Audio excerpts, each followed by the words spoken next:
Hi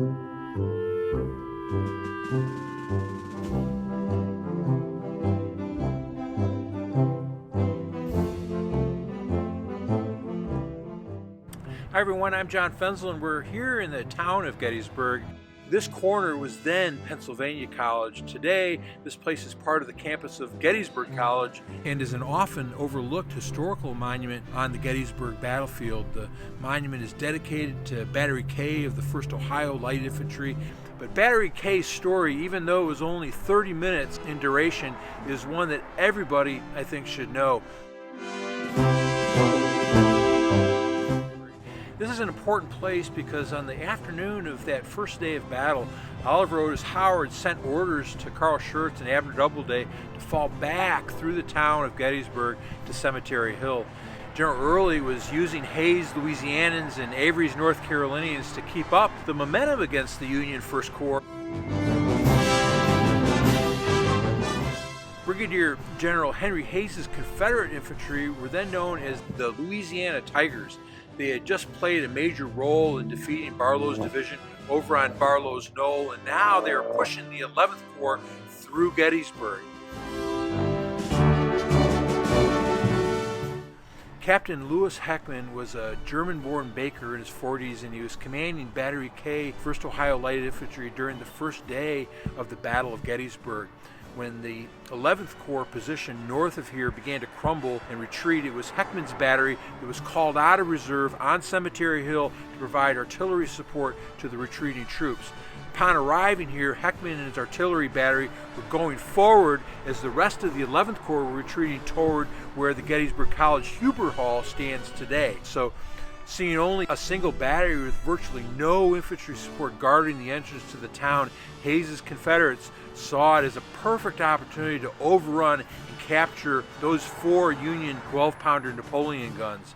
Heckman had a different plan, though. He knew that he had very little time before his battery was overrun, so he ordered his guns to be unlimbered, and they immediately began to fire case shot and canister towards the approaching Confederates. Battery K's firepower cut deep into the Louisiana Tigers, but it didn't stop their advance. The Confederates kept pushing forward, getting so close to the guns that Heckman's men reported that some of the enemy were killed immediately at the guns' muzzles.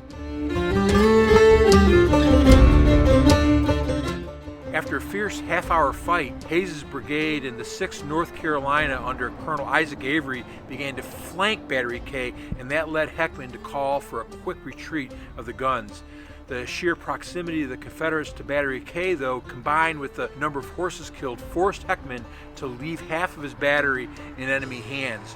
One of the 2 Napoleon guns left behind were spiked before retreating so that the Confederates couldn't use the guns against them. Heckman's battery had held their position for about 30 minutes, sustaining waves of advancing Confederates. The battery had gotten off 113 rounds before pulling out at the very last moment. With only 2 guns left in Battery K, and after sustaining significant casualties, Heckman and his men retreated from their position here on Lincoln and Carlisle streets and worked their way back through the town of Gettysburg and back to their original position on Cemetery Hill. They remained there in reserve for the rest of the battle. Battery K's contribution to the Battle of Gettysburg ended that day on July 1st. You know, the story of Captain Louis Heckman's Battery K 1st Ohio Light Infantry is nowhere near as popular as the stories of Gettysburg heroes like Joshua Chamberlain and others on Little Round Top on July 2nd. And the monument to Battery K is off the beaten path, far removed from what we today traditionally view as part of Gettysburg battlefield. So it oftentimes goes unnoticed, but it's also, I think, a stark reminder of the courage and the sacrifice of men like Heckman and all of his soldiers who marched against the tide of retreating Union soldiers here to the edge of Pennsylvania College to hold and stop the advance of the Confederate Army. Through their actions, Heckman's Battery K delayed the Confederate advance on the Union Army, potentially saving 11th Corps from being decimated during their flight through town and allowing them to fight that night and into the next 2 days. That in itself is one of the untold stories that deserve to be told, I think, about the heroic men who fought here at Gettysburg, the Civil War's bloodiest battle. Loose the faithful lightning of his terrible sun. His truth is mine. I'm John Fenzel on the campus of Gettysburg College at the monument to Battery K of the 1st Ohio Light Infantry, and I thought you'd like to know. Glory, hallelujah. Glory, glory, hallelujah.